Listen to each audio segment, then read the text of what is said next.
Corona की वजह से रमन की नौकरी छूट गई, इसलिए उसे अपने परिवार के साथ वापस गांव लौटना पड़ा। उसका घर काफी सालों से बंद था। उस घर को मरम्मत और साफ सफाई की बहुत जरूरत थी, जिसमें काफी वक्त लगने वाला था और रमन को नौकरी की तलाश में दूसरे गाँव भी जाना था। इसलिए रमन अपनी बीवी और बच्चों को अपनी चाची के घर छोड़ आता है। उसके चाचा शहर में रहते हैं, लेकिन टाइम टाइम पर वो अपने इस घर की सफाई करवाते रहते हैं। रमन के जाने के बाद उषा अपने बच्चों के साथ उस घर में रहने लगी। जब गाँव वालों को ये बात पता चली तो उन्होंने उषा से कहा कि उन्हें उस घर में नहीं रहना चाहिए, क्योंकि वो घर बहुत अजीब है। अक्सर उस घर से किसी के रोने की आवाजें सुनाई देती हैं और कई गांव वालों ने तो उस घर में भूत को भी देखा है। उषा काफी पढ़ी लिखी थी, इसलिए वो इन बातों पर यकीन नहीं करती थी और उस घर में आने के बाद उसके बच्चे बहुत खुश रहने लगे थे, इसलिए उसने गाँव वालों की बातों पर यकीन नहीं किया और अपने बच्चों के साथ उसी घर में रहने लगी। कुछ हफ्तों तक ऐसे ही चलता रहा। फिर एक दिन उषा की बहन उससे मिलने के लिए आई। रात का खाना खाने के बाद जब उषा की बहन अपने कमरे में वापस गई, तब उसने देखा कि उसका सारा सामान बिखरा हुआ है। जब उषा की बहन ने इसके बारे में सबसे पूछा तो बच्चों ने कहा कि वो उस कमरे में खेल रहे थे और गलती से उनसे उनका बैग नीचे गिर गया और सारा सामान बिखर गया।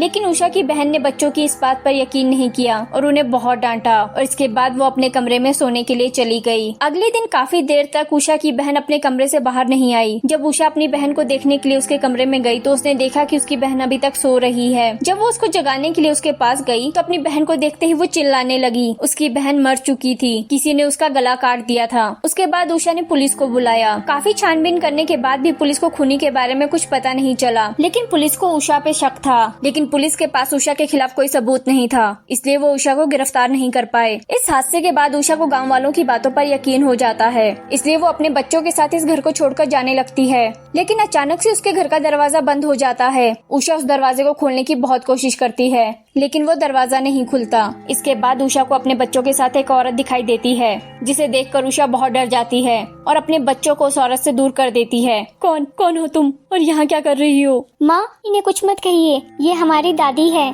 दादी? ये कोई तुम्हारी दादी नहीं है, तुम्हारी दादी मर चुकी है। मैं रमन की चाची हूँ और इन बच्चों की दादी। तुम रमन की चाची नहीं हो, रमन की चाची तो शहर में है और मैं खुद उनसे मिली हूँ। मैं रमन के चाचा की पहली बीवी हूँ, जिसे इन गाँव वालों ने मिलकर मार दिया था। 25 साल पहले एक दिन अचानक से मेरा बेटा बीमार हो गया। हमने उसे बहुत से डॉक्टर्स को दिखाया, लेकिन कोई भी उसका इलाज नहीं कर पाया। फिर रमन के चाचा बड़े डॉक्टर को लेने के लिए शहर गए। उन्हें शहर से वापस आने में बहुत टाइम लग रहा था और यहाँ मेरे बेटे की तबीयत और भी खराब होती जा रही थी। फिर एक दिन मुझे एक बाबा मिलता है। वो मुझसे कहता है कि वो मेरे बेटे को बिल्कुल ठीक कर देगा। मेरे बेटे की जान बचाने के लिए मुझे मेरे घर पर एक पूजा करनी होगी। मेरा बेटा दिन पर दिन और बीमार होता जा रहा था, इसलिए मैंने उस बाबा की बात मान ली और पूजा करने के लिए उसे अपने घर ले गई। पूजा खत्म होने के बाद उसने मुझे प्रसाद दिया और कहा कि मेरा बेटा बिल्कुल ठीक हो जाएगा। जैसे ही मैंने बाबा का दिया हुआ प्रसाद खाया, मैं बेहोश हो गई। मेरे बेहोश होने के बाद वो बाबा मेरे घर से कीमती सामान चुराने लगता है। तभी मेरी बेटी स्कूल से घर वापस आ जाती है। उसने उस बाबा को चोरी करते हुए देख लिया था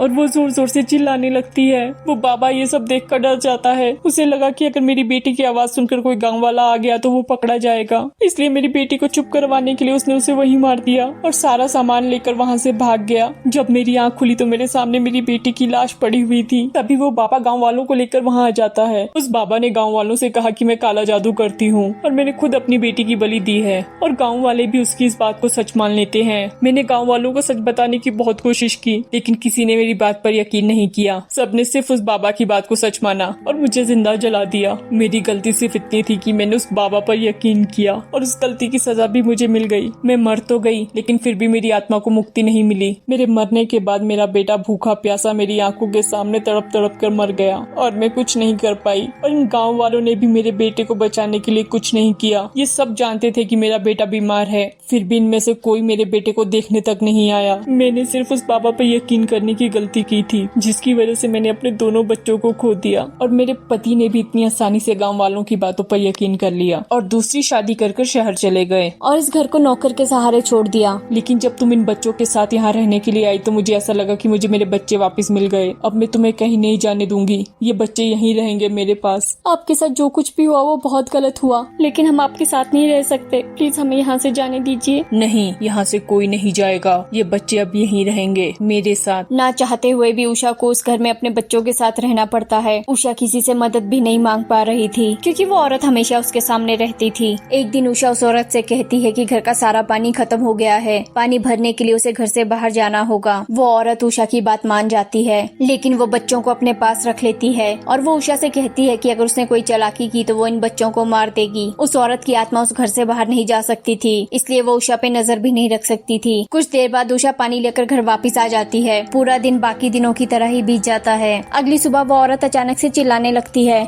तभी एक बाबा मंत्र बोलते हुए उस घर में आते हैं। उस बाबा को देखते ही उस औरत को बहुत गुस्सा आ जाता है और वो उषा से कहती है, तुमने भी मुझे धोखा दिया, तुम भी मुझे मेरे बच्चों से दूर करना चाहती हो। उषा कल जब पानी भरने गई थी तो उसने गांव वालों को सब कुछ बता दिया था। ये तुम्हारे नहीं, उषा के बच्चे हैं। तुम्हारे बच्चे मर चुके हैं और तुम्हारे बच्चों को जिसने मारा था तुम उसे आज खुद सजा दोगी। तभी गांव वाले उस बाबा को लेकर आते हैं जिसने उसकी बेटी को मारा था। अब वो बाबा बूढ़ा हो चुका है, वो ठीक से खड़ा तक नहीं हो पाता। राधा, यही नाम है ना तुम्हारा? लो राधा, मार दो इसे और कर लो अपना बदला पूरा। नहीं, मुझे मत मारो। मुझे पता है मैंने तुम्हारे साथ बहुत गलत किया है, पर मेरी बात का यकीन मानो, मैं तुम्हारी बेटी को मारना नहीं चाहता था। पैसों के लिए मैं पागल हो गया था। तुम्हारी वजह से मेरा पूरा परिवार खत्म हो गया और अब तुम मुझसे माफी मांग रहे हो। राधा पूरे गांव वालों के सामने उस बाबा को मार देती है। तुम्हारा बदला पूरा हो चुका है, तुम्हारी आत्मा को भी मुक्ति मिल जाएगी। अभी मेरा बदला पूरा नहीं हुआ है। इन गाँव वालों को भी इनके किए की सजा मिलनी चाहिए। ये सब जानते थे कि मेरा बेटा कितना बीमार है, फिर भी उसे अकेला इस घर में मरने के लिए छोड़ दिया। हमें माफ कर दो राधा, हम उस बाबा की बातों में आ गए थे। उसने हमसे कहा था कि अगर हम इस घर में वापस आए तो तुम्हारे काले जादू की वजह से हमारे बच्चे भी मर जाएंगे। इस बात को सुनकर हम बहुत डर गए थे, इसलिए हम चाहकर भी तुम्हारे बेटे को नहीं बचा पाए। हम जानते हैं हमें उस बाबा की बातों में नहीं आना चाहिए था। हम सबको माफ कर दो राधा, प्लीज दादी आप इन सबको माफ कर दो। राधा, तुम्हारे बच्चे भी तुम्हारा इंतजार कर रहे हैं, अब तुम्हें यहाँ से जाना चाहिए। राधा आखिरी बार उषा के बच्चों से मिलकर वहाँ से चली जाती है।